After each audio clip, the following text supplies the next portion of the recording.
Before we begin our story, tell us in the comments where you are watching from. It's always fascinating to see how far these stories can reach. In my years documenting unexplained phenomena across rural America, few cases have left me as unsettled as what happened on the Hendricks farm in Benton County, Iowa, during the autumn of 1952.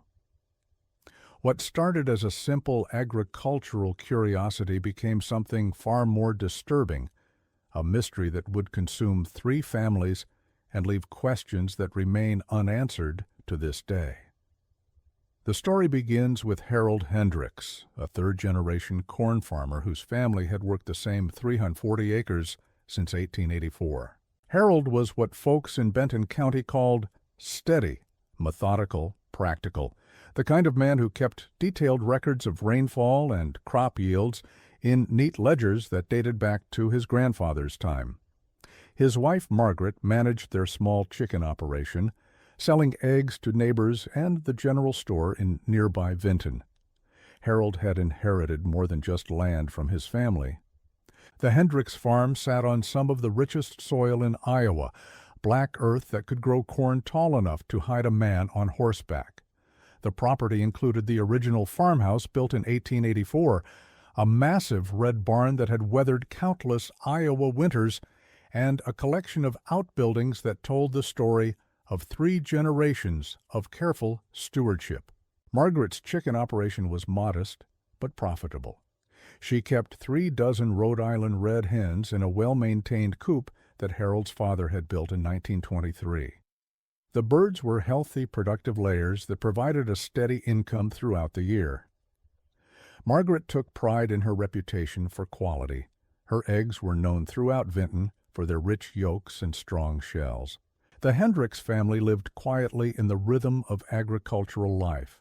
Harold rose before dawn every day to check the livestock and assess the weather. Margaret managed the household and the chickens with the same methodical precision that Harold applied to his crops. They had 2 grown children, Robert, who worked as a mechanic in Cedar Rapids, and Susan, who had married and moved to Des Moines. Both visited regularly, but the day-to-day operation of the farm was left to Harold and Margaret. It was Margaret who first noticed something unusual on the morning of October 15, 1952. When she went to collect eggs from their 3 dozen Rhode Island red hens, she discovered something that defied everything she knew about poultry farming. Mixed among the normal brown eggs were others, eggs with shells that displayed vivid, unnatural colors.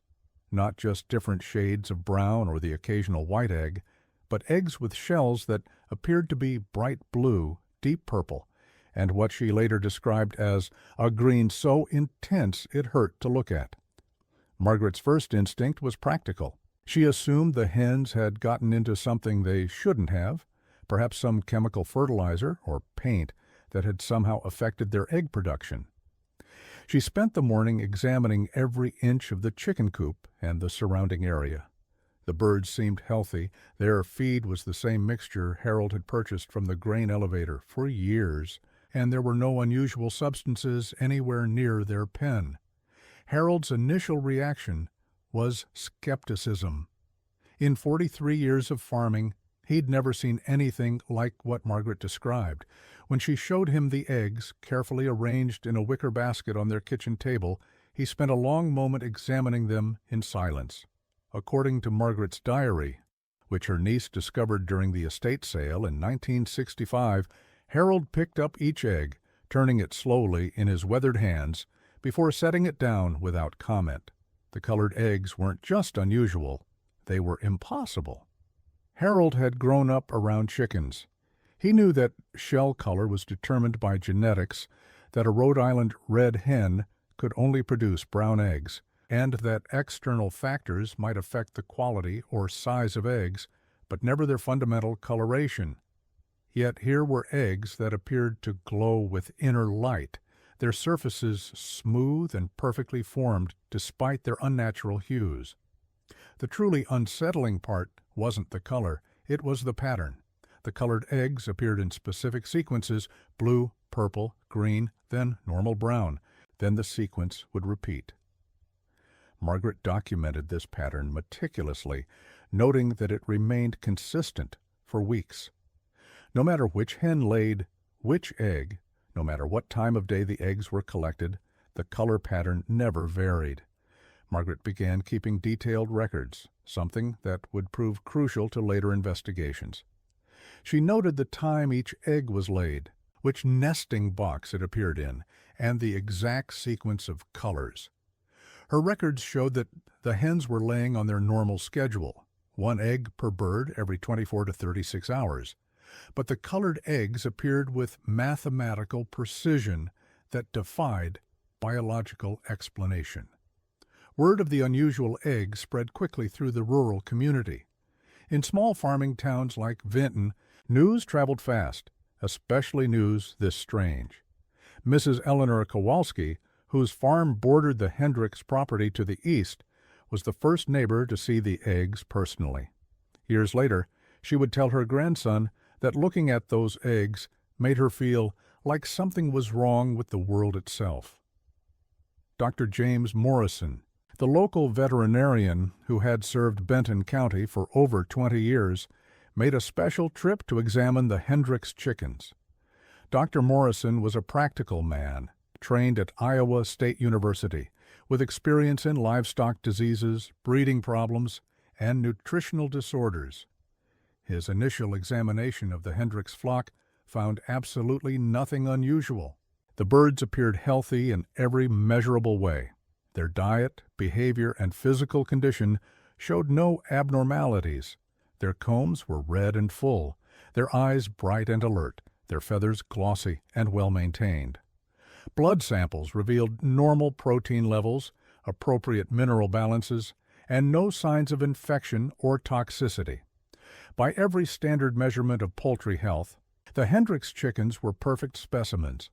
What disturbed Dr. Morrison, though he didn't include this observation in his official report, was something Margaret mentioned during his visit. She told him that the chickens had become unusually quiet. Rhode Island Reds are typically vocal birds, especially during laying, but Margaret noted that the hen house had become almost silent. The birds continued to lay eggs regularly, but they did so without their usual cackling and carrying on. Dr. Morrison spent several hours observing the birds during his October 20th visit. He noted in his private journal, discovered years later among his papers, that the chickens seemed to move with unusual coordination. They didn't behave like individual birds responding to their own instincts and needs. Instead, they moved as if following some kind of shared purpose that he couldn't identify. As October progressed, the situation became more complex. Other farms in the area began reporting similar phenomena. The Kowalski family, whose property bordered the Hendricks farm to the east, discovered colored eggs in their own chicken coop on October 18th. The Sullivans, 2 miles south, reported the same pattern 3 days later. By the end of October, 7 farms within a 6-mile radius were experiencing identical occurrences. Each affected farm reported the same precise color sequence: blue, purple, green, brown, then repetition. The timing was synchronized across all properties. When the Hendricks chickens laid blue eggs, so did the chickens on every other affected farm. The phenomenon wasn't spreading randomly from farm to farm. It was manifesting simultaneously across a specific geographical area. The affected properties shared certain characteristics that became apparent only when mapped together. All 7 farms were located within the same watershed, drawing water from the same underground aquifer that fed the Little Cedar River. All 7 had been established during the same period of settlement in the 1880s. Most significantly, all 7 farms included portions of what local geologists called the Devonian Limestone Formation, a layer of ancient rock that lay 20 to 40 feet below the surface throughout that area of Benton County. This is where the story takes a darker turn. In early November 1952, a team of researchers from Iowa State University's Agricultural Department arrived to investigate. Led by Dr. Edwin Carver, a poultry specialist with an impeccable reputation, the team planned to conduct a thorough scientific study of the phenomenon, Dr. Carver brought impressive credentials to the investigation. He had spent 15 years studying poultry genetics and had published extensively on egg production, shell formation, and the biochemical processes that determine eggshell characteristics. If anyone could explain the colored eggs, it would be Dr. Carver. The research team established a temporary laboratory in the basement of the Vinton Community Center, bringing sophisticated equipment that had never before been seen in Benton County. They set up spectrometers to analyze shell composition, microscopes to examine cellular structures, and chemical testing apparatus to detect any unusual substances that might be affecting the birds. Dr. Carver's initial findings, documented in a preliminary report dated November 12, 1952, were troubling in their implications. Laboratory analysis revealed that the colored eggs were chemically identical to normal eggs in every way, except for the shell pigmentation. The coloring wasn't a surface coating or the result of dietary additives. It appeared to be integral to the shell structure itself, as if the hens were producing eggs with genetically impossible colorations. The blue pigment in the shells contained copper compounds that don't occur naturally in chicken physiology. The purple coloration included traces of manganese and chromium at concentrations that should have been toxic to the birds. The green eggs showed elevated levels of vanadium, a metal that chickens couldn't possibly have accessed through their normal diet or environment. More puzzling was the distribution of these unusual elements within the shell structure. Rather than being concentrated in specific layers or areas, the metallic compounds were evenly distributed throughout the calcium carbonate matrix in patterns that suggested they had been incorporated at the molecular level during shell formation. This should have been impossible without fundamentally altering the bird's metabolism in ways that would have made them sick or killed them outright. But Dr. Carver's investigation uncovered something more disturbing than unusual biochemistry. When his team conducted interviews with the affected farmers, a pattern of psychological changes became apparent. Several farmers reported experiencing vivid, recurring dreams that began around the same time the colored eggs first appeared. These weren't random nightmares. They followed remarkably similar themes across multiple unrelated households.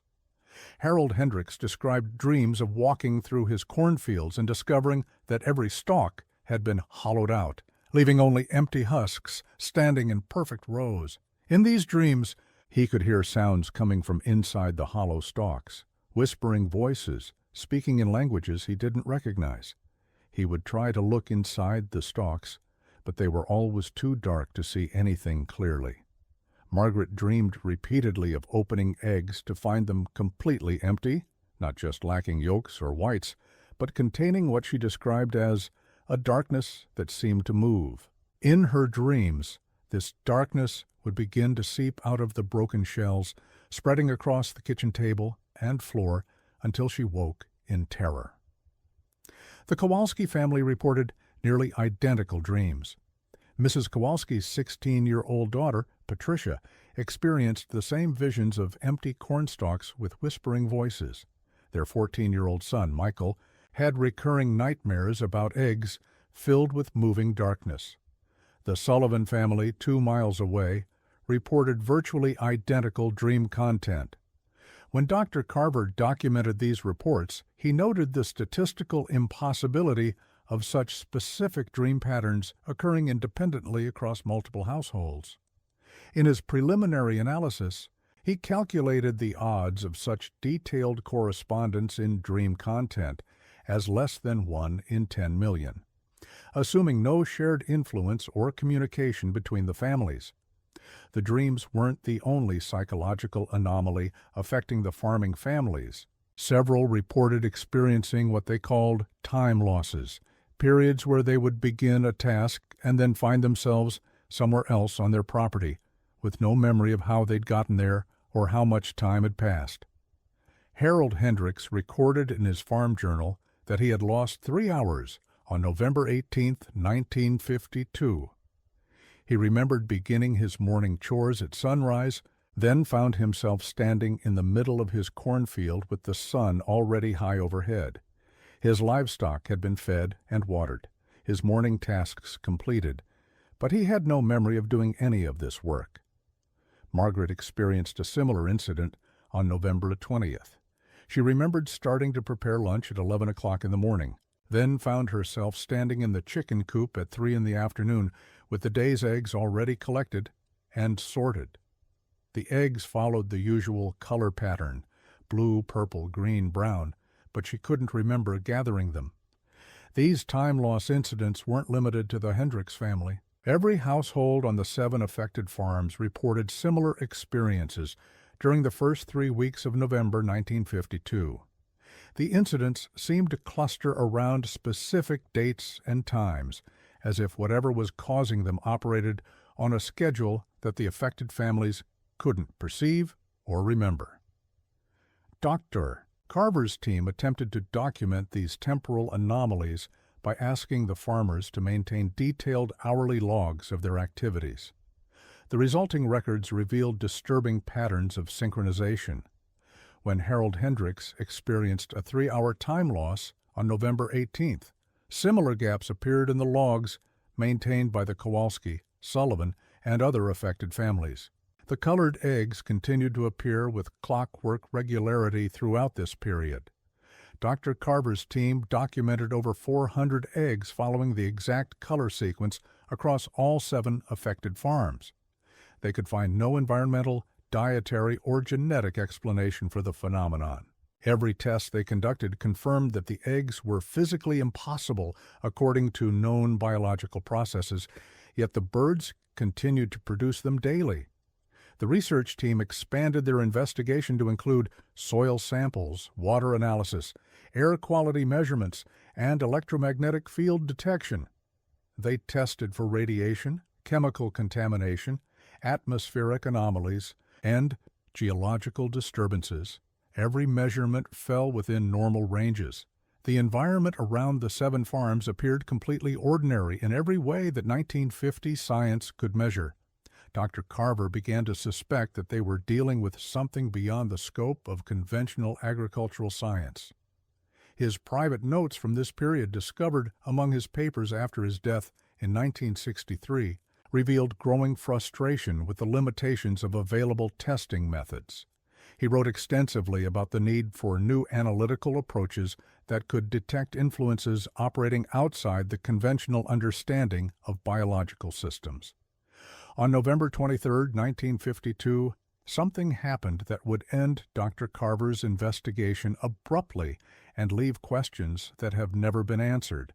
Margaret Hendricks was found by her neighbor, Mrs. Dorothy Walsh, sitting in her chicken coop at dawn, surrounded by dozens of colored eggs arranged in concentric circles around her. Mrs. Walsh had come to borrow some sugar for her morning baking when she noticed that the Hendricks house was dark despite the early hour. Harold's truck was in the driveway, but no one answered her knock at the door. Concerned, she walked around to the back of the house to check the barn and outbuildings. What she found in the chicken coop would haunt her for the rest of her life. Margaret was sitting cross-legged in the center of the coop, wearing her white cotton nightgown, completely motionless. Around her, arranged in perfect geometric patterns, were what Mrs. Walsh estimated to be at least 60 colored eggs. The eggs formed concentric circles, spirals within spirals, creating a mandala-like pattern that was both beautiful and deeply unsettling. Margaret was conscious but unresponsive, staring straight ahead with what Mrs. Walsh described as eyes that didn't seem to see anything in this world. Her breathing was slow and regular, her posture erect but somehow vacant, as if she was present physically but absent in every other way that mattered. Dr. Morrison was called immediately.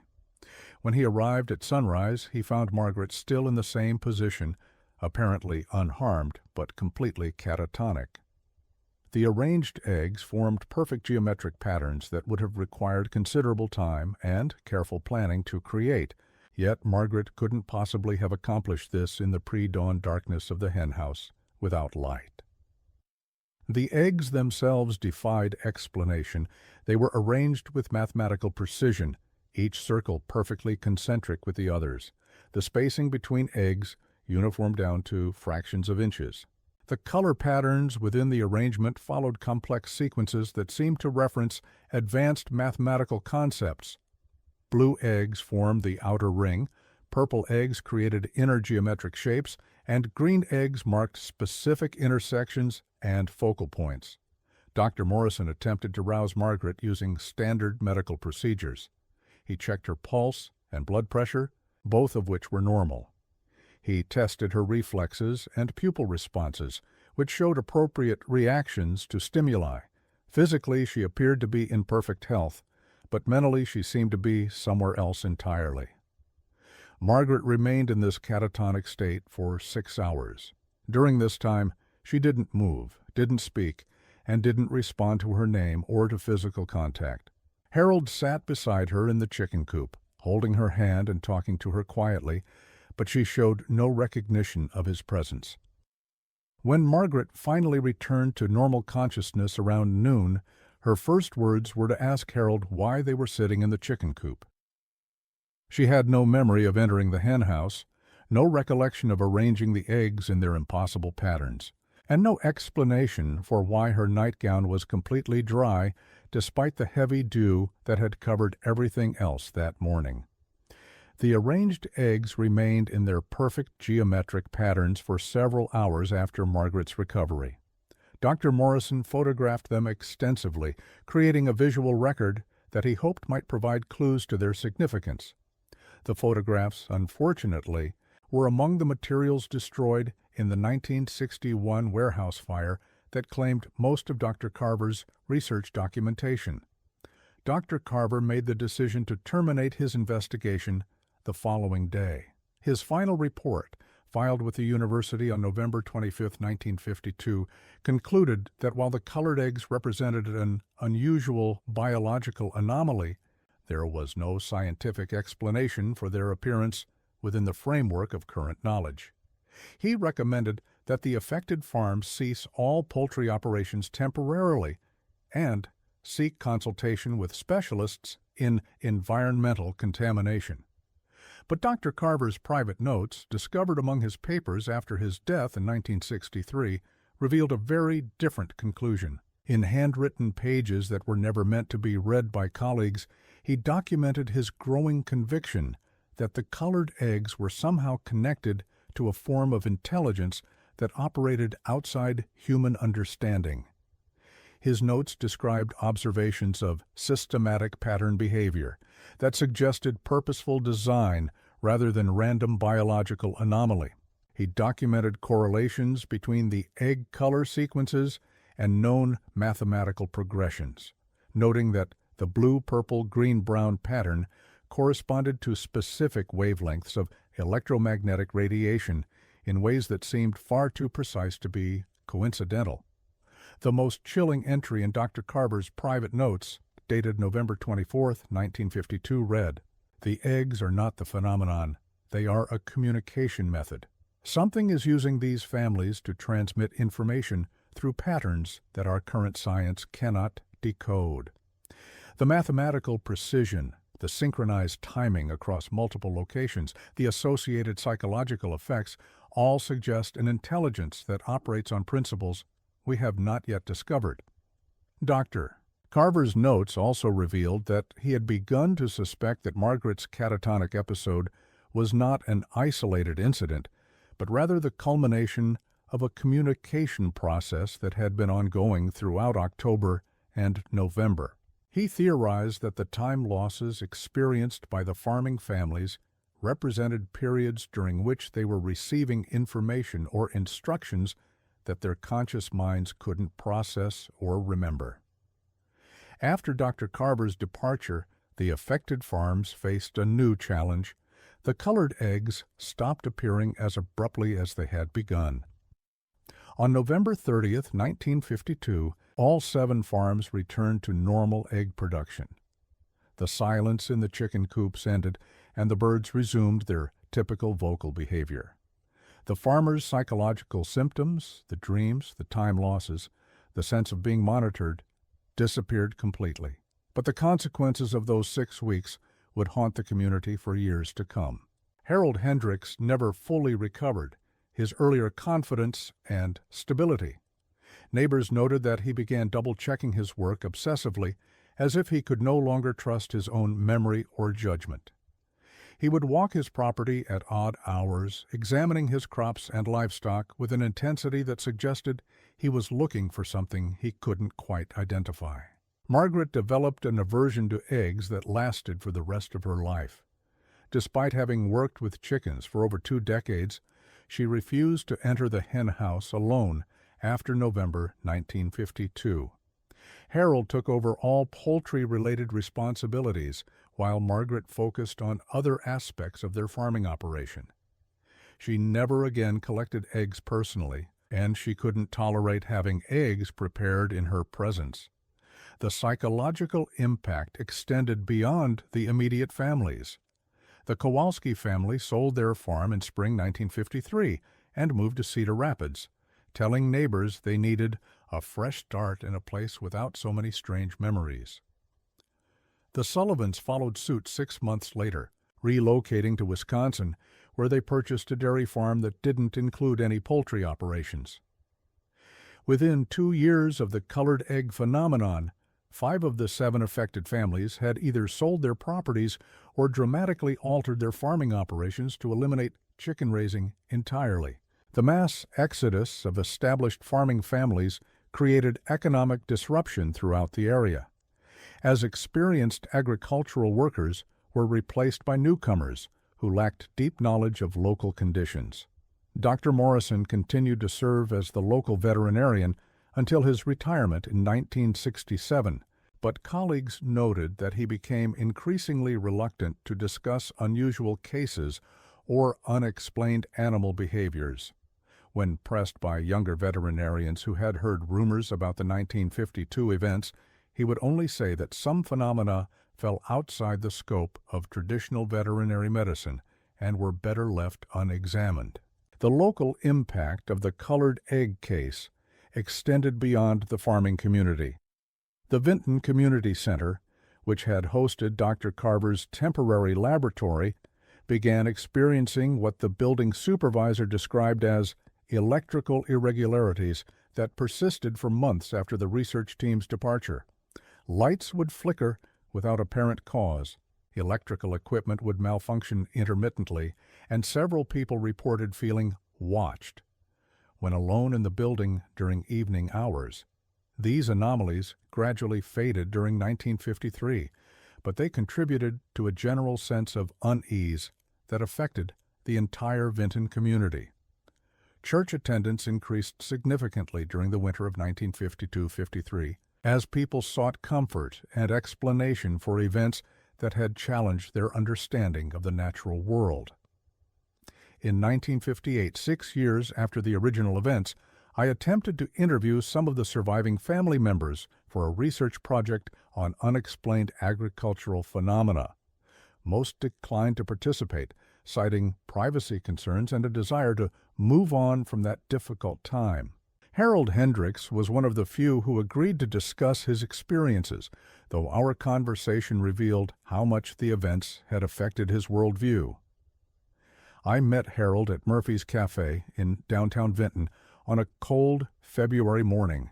He was 71 years old then, still vigorous, but bearing a wariness that seemed to go deeper than normal caution. When I asked him to describe what had happened on his farm, he was quiet for a long time before answering. "I can tell you what happened," he said finally, stirring sugar into his coffee with hands that still bore the calluses of farm work. "But I can't tell you why it happened or what it meant. Those eggs—" He paused, looking out the window at the Iowa landscape he'd known his entire life. Those eggs were wrong in a way that went deeper than just their color. They felt wrong. Looking at them was like looking at something that shouldn't exist in our world. When I asked if he believed there had been an external cause, some kind of contamination or deliberate interference, Harold shook his head slowly. Doc Carver tested everything you could think of: water, soil, feed, air, radiation levels. found nothing that could explain what we saw. But something did this to us. No question about that. Something wanted those eggs to be that way, wanted us to see them, wanted us to know that our normal, everyday life could be changed without our permission or understanding. Harold's certainty about intentional causation was shared by other witnesses I was able to interview.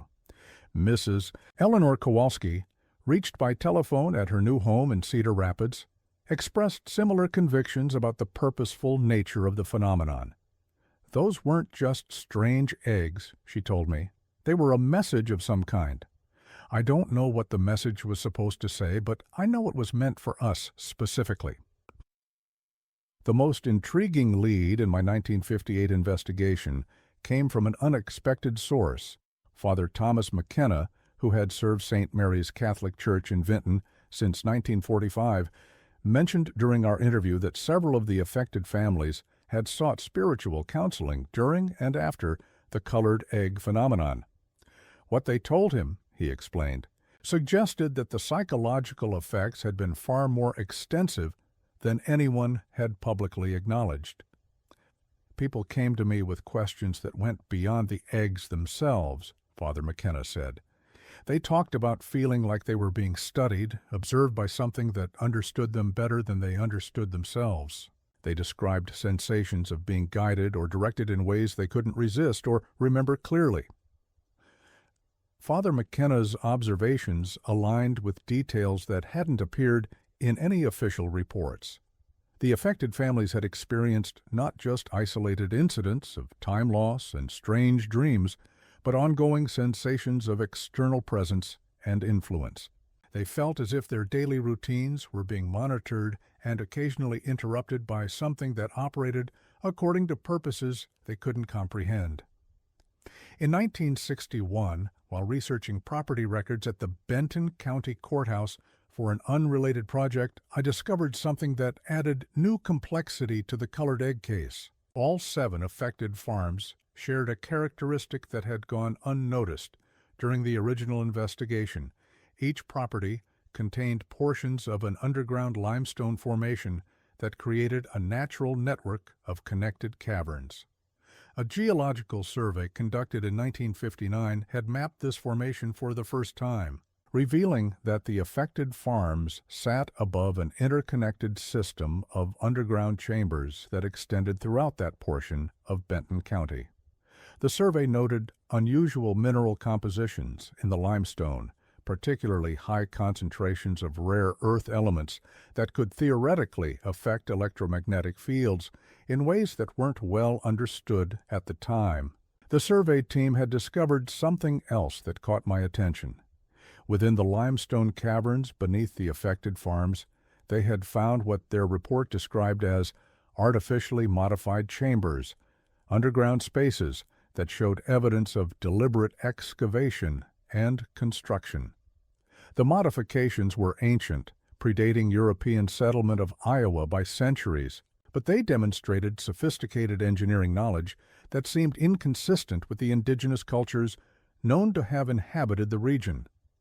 These underground chambers were connected by natural limestone passages that formed a network extending beneath all 7 farms affected by the colored egg phenomenon. The survey team noted that the modified chambers showed evidence of having been used for purposes they couldn't determine, but the presence of carefully constructed ventilation systems and water management features suggested long-term occupancy by organized groups. Whether this underground network had any connection to the colored eggs remained purely speculative. The survey team found no evidence of current human activity in the chambers, and their electromagnetic measurements detected no unusual fields or anomalies that could be linked to the 1952 events. But the discovery raised new questions about whether something in the underground environment could have influenced the chicken's biochemistry in ways that 1950 science couldn't detect or understand. I spent considerable time during 1961 and 1962 trying to locate Dr. Carver's complete research notes, believing they might contain additional insights into potential connections between the underground formations and the colored egg phenomenon. According to university records, all of his materials related to the Hendricks farm investigation had been transferred to a private storage facility in Des Moines following his retirement in 1953. When I attempted to locate these records in 1962, I was told by the storage facility manager that the entire collection had been destroyed in a warehouse fire the previous year. The fire had apparently started in an electrical malfunction and had consumed several storage units before firefighters could bring it under control. Dr. Carver's research materials, along with documentation from several other Iowa State University projects, were completely lost. The destruction of Dr. Carver's complete documentation represents one of the most frustrating aspects of investigating the colored egg case. His preliminary report suggests that he had developed theories about the phenomenon that went far beyond his official conclusions. Without access to his private notes, laboratory data, and photographic evidence, we're left with only fragments of what might have been a groundbreaking investigation into truly anomalous phenomena. Dr. Carver himself died of natural causes in 1963, taking with him any personal knowledge that might have shed light on his unpublished theories. His colleagues at Iowa State University remembered him as a meticulous researcher who had become increasingly interested in what he called nonlinear biological systems during his final years of teaching. None of them were aware of the full scope of his investigation into the colored egg phenomenon. What troubles me most about the Hendricks farm case isn't the colored eggs themselves, strange as they were, but the systematic nature of the psychological effects experienced by the affected families. The fact that multiple households experienced nearly identical symptoms, including specific dream content and synchronized time loss incidents, suggests coordination that defies conventional explanation. In my years studying unexplained phenomena, I've learned to distinguish between isolated anomalies and events that follow recognizable patterns of organization. The colored eggs displayed a level of systematic coordination. The precise color sequences, the simultaneous manifestation across multiple farms, the synchronized psychological effects on the farming families, that implies purposeful design rather than random natural occurrence. The mathematical precision of the color patterns particularly intrigues me. Blue, purple, green, brown, in exact repetition, corresponds to specific electromagnetic wavelengths in ways that seem far too precise to be coincidental. If Dr. Carver's private notes contained additional analysis of these correlations, their loss represents a significant setback to understanding what might have been a sophisticated communication system operating through biological manipulation. During the winter of 1962, I made one final attempt to understand what had happened in Benton County a decade earlier. I interviewed Frank Novak, who had served as postmaster for the rural routes around Vinton for over 30 years. Novak's perspective proved valuable because he had observed the affected families from a unique vantage point during the critical period of November 1952. People stopped getting letters for about 2 weeks in November, he told me during our interview at his home following his retirement. Not just the farms with the strange eggs, everybody in that general area. Mail kept coming to the post office addressed to those routes, but when we'd drive out to deliver it, the houses would be empty. Novak's account provided new insight into the scope of the phenomenon. According to his records, rural mail delivery had been disrupted throughout a roughly circular area encompassing not just the 7 farms where colored eggs appeared, but a much larger region, including dozens of additional properties. Cars would be in the driveways, lights on inside the houses. Sometimes you could even see breakfast dishes on kitchen tables through windows. Novak continued, but no people. We'd knock, call out, walk around the buildings. Nobody home. Come back the next day and find folks going about their business, like nothing unusual had happened. When I asked if anyone had investigated these widespread absences, Novak shrugged. Wasn't really our business to investigate. People have a right to not be home when the mailman comes. But it was strange, all those empty houses, all at the same time, day after day. Made you wonder where everybody went during those hours. Novak's observations suggested that the psychological disturbances associated with the colored egg phenomenon had affected a much larger population than anyone had realized. An entire rural community had experienced some kind of collective absence during the peak period of the phenomenon, yet no one had investigated or documented these widespread disruptions because they didn't appear to cause any obvious harm. The implications of Novak's account were significant. If the colored eggs were part of a communication or influence system, as Dr. Carver's private notes had suggested, then the target population might have included hundreds of families rather than just the 7 farms where physical evidence appeared. The eggs themselves might have been only the visible portion of a much more extensive operation affecting the entire region. I attempted to verify Novak's account through other sources, but postal records from that period had been routinely disposed of years earlier. The rural telephone operator who had worked the Vinton Exchange during 1952 had died in 1959, taking with her any observations about unusual communication patterns during the November time period. Without additional documentation, Novak's testimony remained intriguing but impossible to confirm through independent sources. The case of the colored eggs officially ended in November 1952, but its effects rippled through the Benton County farming community for years afterward. Property values in the affected area remained depressed throughout the 1950s, making it difficult for remaining farmers to secure loans for improvements or expansion. Several of the farms changed hands multiple times, as if families couldn't establish lasting connections to the land. Harold Hendricks continued farming until his death from natural causes in 1964. Margaret lived until 1968, but neighbors noted that she never again kept chickens or had anything to do with poultry operations. The chicken coop on their property remained empty for the rest of their lives, gradually falling into disrepair until it collapsed during a severe thunderstorm in 1966. The collapse of the hen house revealed something that had been hidden beneath its floorboards for over a decade. Workers cleaning up the debris discovered a collection of objects buried in the earth beneath where the building had stood. The objects included several dozen colored eggshells, perfectly preserved despite their years underground, along with what appeared to be carefully arranged stones forming geometric patterns similar to those that Margaret had created during her catatonic episode.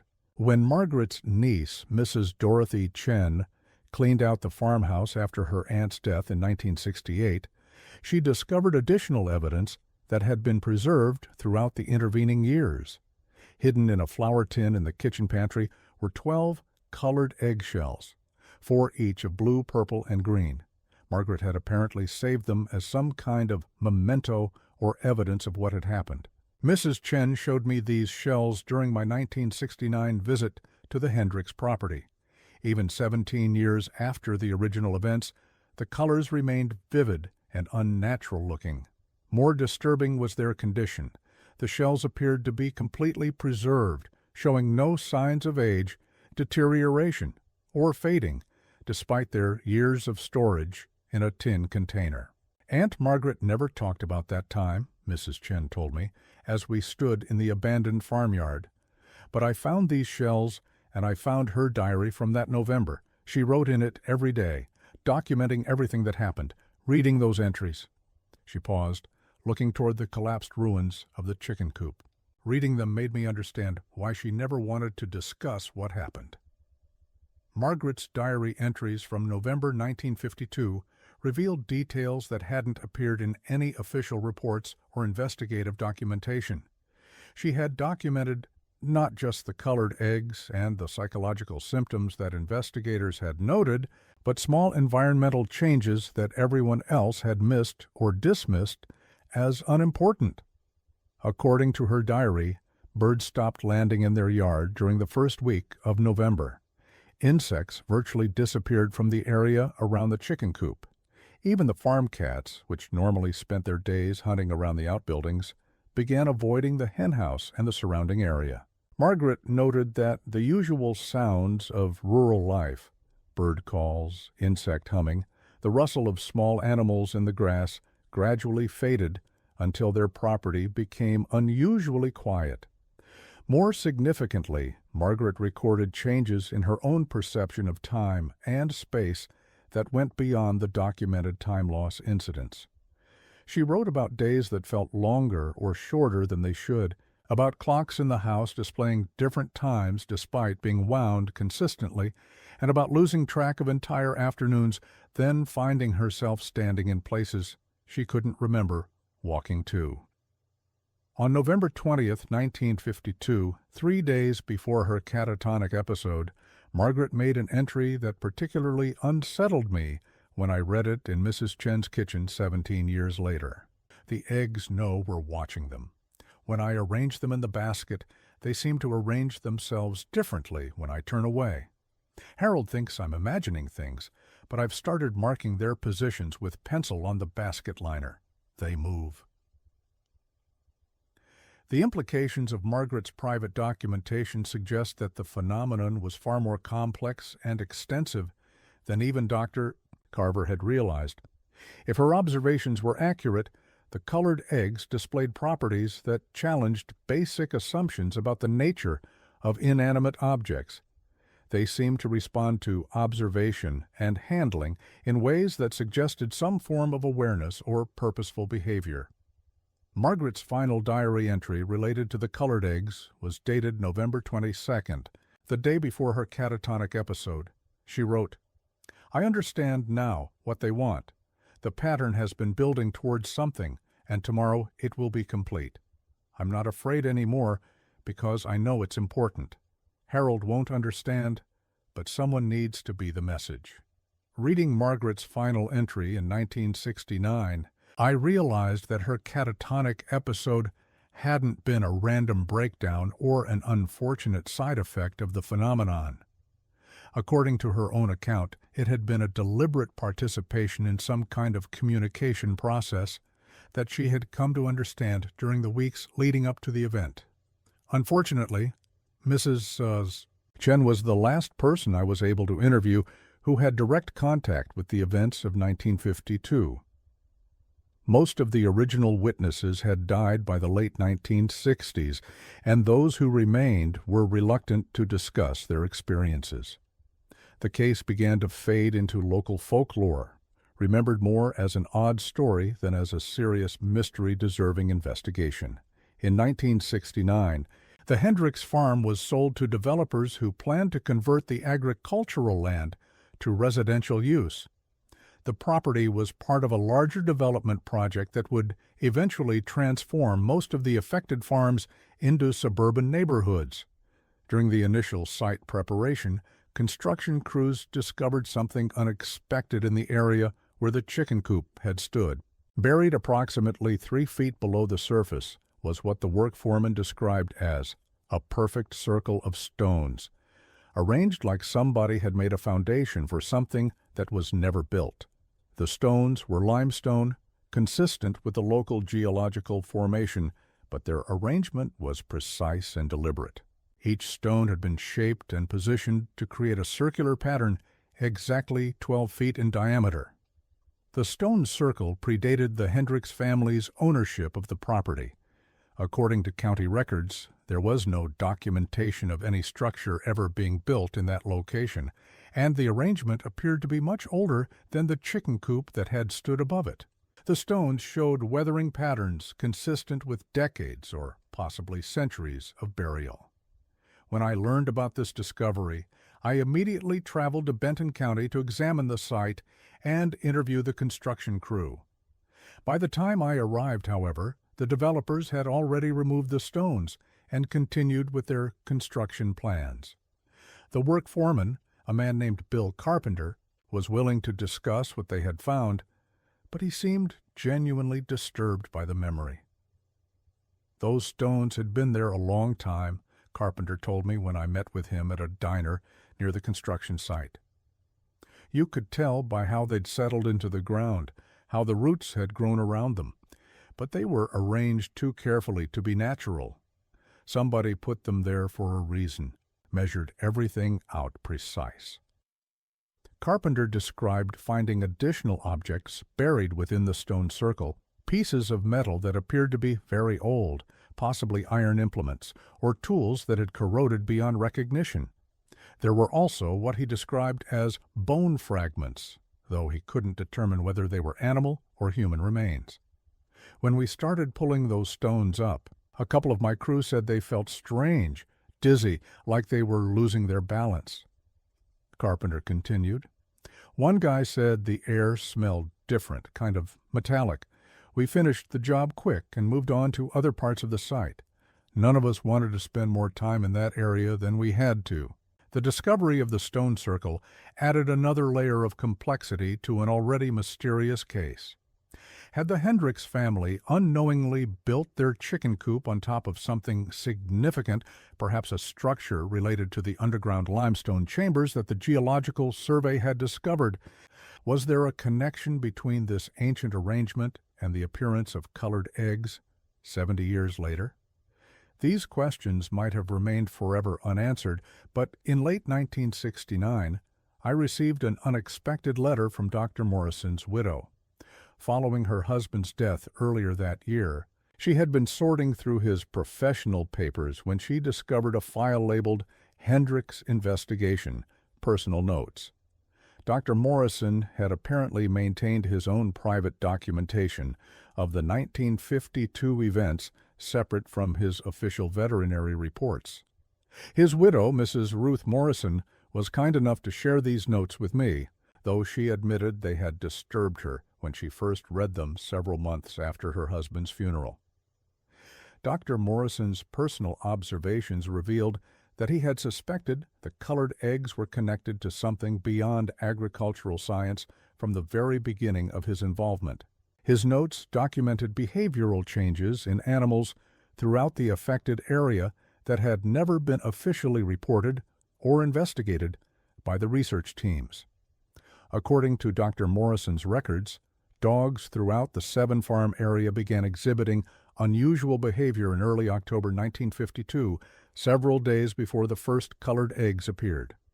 The dogs refused to enter the affected farms, whining and backing away when their owners attempted to bring them onto the properties. This behavior persisted throughout the 6-week period when colored eggs were appearing. Cattle and horses showed similar signs of agitation when kept near the properties where colored eggs appeared. Dr. Morrison documented instances of livestock breaking through fences to avoid grazing in fields adjacent to the affected farms. Dairy cows in the area experienced temporary drops in milk production that coincided exactly with the colored egg phenomenon. Most significantly, Dr. Morrison had noticed that wild animals seemed to be avoiding the entire region. During his multiple visits to the 7 affected farms, he observed that the usual populations of rabbits, squirrels, deer, and birds were conspicuously absent. This absence extended in a rough circle encompassing all 7 properties, suggesting that whatever was causing the colored eggs was also affecting local wildlife across a much larger area than anyone had realized. Dr. Morrison's wildlife observations were particularly significant because they provided an objective measure of the phenomenon's environmental impact. Wild animals, unlike domestic livestock, couldn't be influenced by human anxiety or expectation. Their systematic avoidance of the area suggested that something was genuinely wrong with the local environment in ways that human senses couldn't detect, but animal instincts could perceive. The most intriguing entry in Dr. Morrison's private notes was dated December 15, 1952, 2 weeks after the colored eggs stopped appearing. He wrote, "I have decided not to pursue this matter further through official channels. The implications of what I observed go beyond veterinary science and into areas where I lack both expertise and authority. Whatever caused these events has ended, and the affected families are returning to normal patterns of behavior." To continue investigating might do more harm than good, both to the families and to my own professional standing. Dr. Morrison's decision to cease his investigation reflected a pattern of self-censorship that had characterized most aspects of the colored egg case. The witnesses, the investigators, and even the affected families themselves had chosen to minimize discussion of events that challenged conventional understanding rather than pursue explanations that might prove disturbing or professionally damaging. Reading Dr. Morrison's private notes in 1969, 17 years after the events they described, I realized that several of the people closest to the case had reached similar conclusions independently. Dr. Carver had suspected that the colored eggs represented communication through biological manipulation. Margaret Hendricks had documented phenomena that suggested the eggs possessed properties that defied normal understanding. Dr. Morrison had observed environmental effects that extended far beyond the immediate vicinity of the affected farms, yet none of them had been willing to make their more disturbing observations public. Each had chosen to file limited reports and keep their more challenging discoveries private. This pattern of institutional and personal self-censorship meant that the full scope of the phenomenon was never properly documented, investigated, or understood. As I compiled my research into the Hendricks farm case during 1969 and 1970, I began to understand why so many of the original investigators had chosen silence over disclosure. The evidence, when viewed in its entirety, suggested possibilities that challenged fundamental assumptions about the nature of reality and the boundaries of natural processes. The precision of the color patterns, the synchronization across multiple farms, the specific psychological symptoms affecting the farming families, the environmental changes affecting local wildlife, the discovery of ancient stone arrangements, and the connections to underground limestone formations all pointed toward purposeful design rather than random natural occurrence. Yet acknowledging this possibility raised questions that 1950 science was unprepared to address. What intelligence could manipulate biological processes with such precision?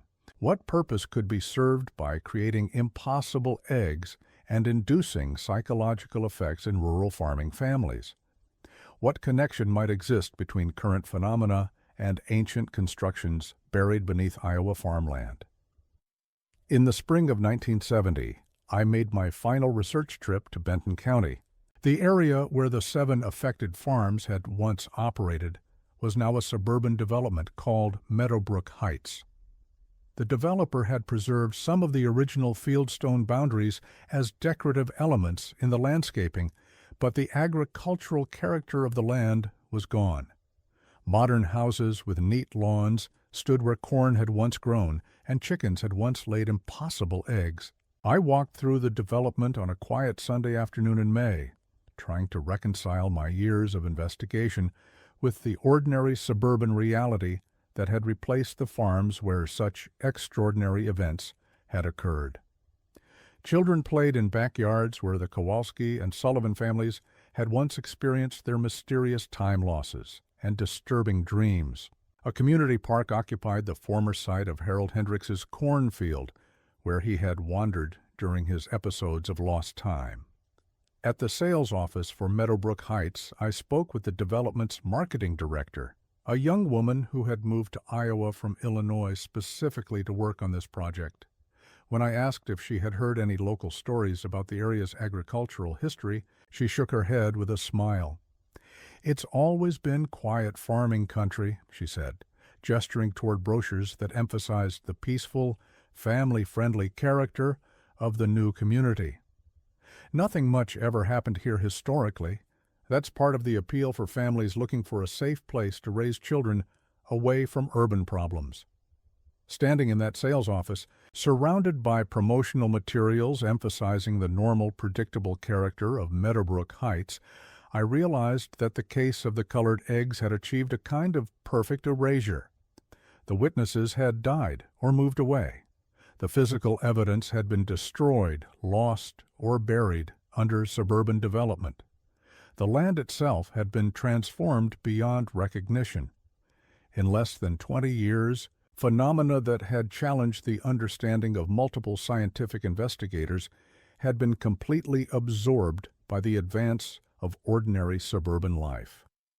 The families who lived in Meadowbrook Heights had no knowledge of what had occurred on their properties in 1952. Their children played soccer on fields where impossible eggs had once appeared in mathematical sequences.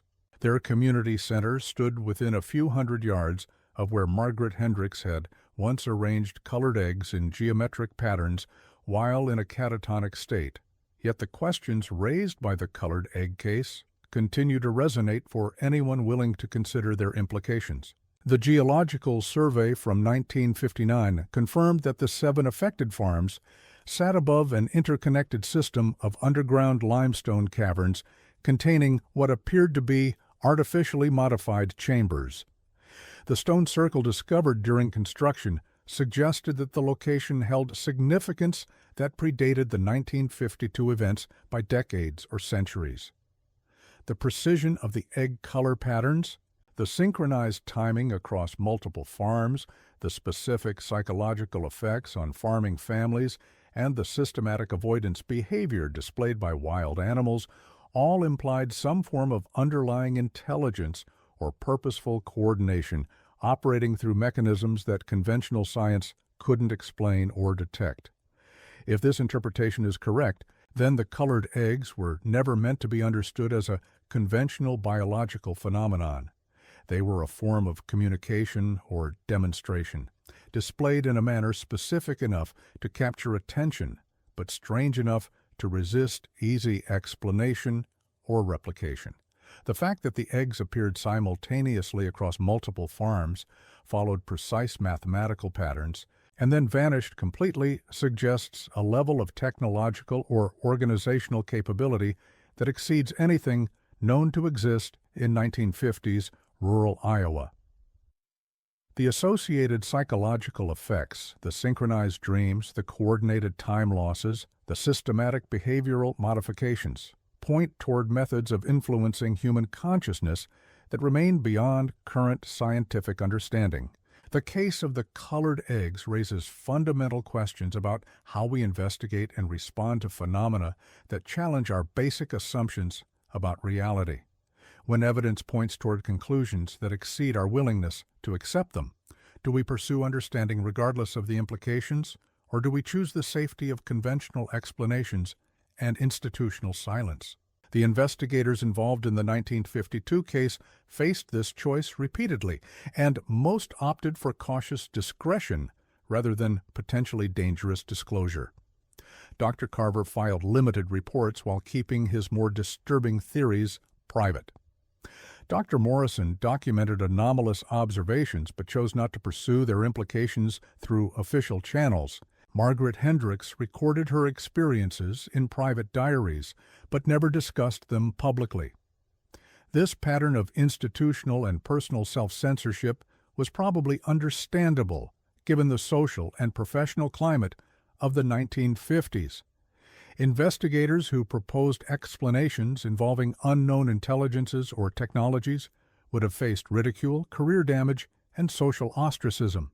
The affected families had already experienced enough disruption without becoming subjects of widespread curiosity or skepticism.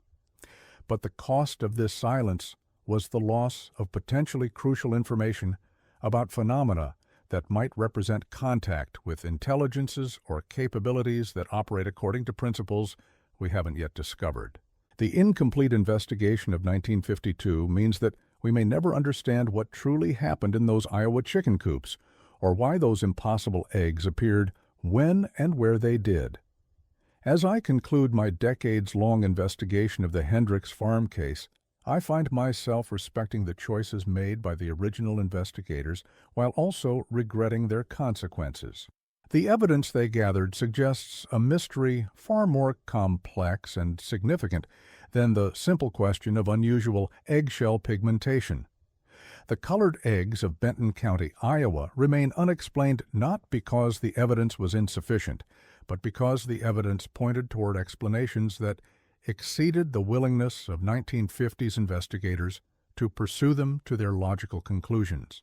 Perhaps that represents the most unsettling aspect of this case, not what was discovered, but what was deliberately left uninvestigated. In November 1952, something reached into the ordinary world of Iowa farming and left evidence of capabilities that challenged fundamental assumptions about the nature of biological processes, consciousness, and reality itself. The families who witnessed this demonstration paid a price in psychological disruption and social displacement. The investigators who documented the evidence chose professional discretion over scientific curiosity. The community that experienced these events gradually replaced difficult memories with more comfortable explanations. But the questions persist. Somewhere beneath the suburban lawns of Meadowbrook Heights lie limestone caverns that may have facilitated these events in ways we still don't understand. The stone circles have been destroyed, but the geological conditions that allowed them to serve their unknown purposes remain unchanged. The farming families are gone, but the land endures, carrying whatever characteristics made it suitable for the phenomena of 1952. And sometimes, in the quiet hours of early morning, when the Iowa landscape lies still under winter snow, I find myself wondering whether those who orchestrated the appearance of colored eggs in such precise patterns are still present, still monitoring, still capable of reaching into our ordinary world when they choose to remind us that our understanding of reality is far more limited than we prefer to believe. The case file on the Hendricks farm remains open in my personal archives, not because I expect to solve it completely, but because it serves as a reminder that some mysteries resist solution not through lack of evidence, but through abundance of implications too challenging for us to fully accept or pursue. The colored eggs appeared according to patterns that suggested intelligence, purpose, and capabilities that transcend our current scientific framework. They vanished as precisely as they had appeared, leaving only questions that continue to challenge anyone willing to consider their implications seriously. Perhaps that was always the intention, not to provide answers, but to pose questions that would persist long after the physical evidence had disappeared. Questions that would remind us of how much we still don't understand about the world we inhabit and the intelligences that may share it with us.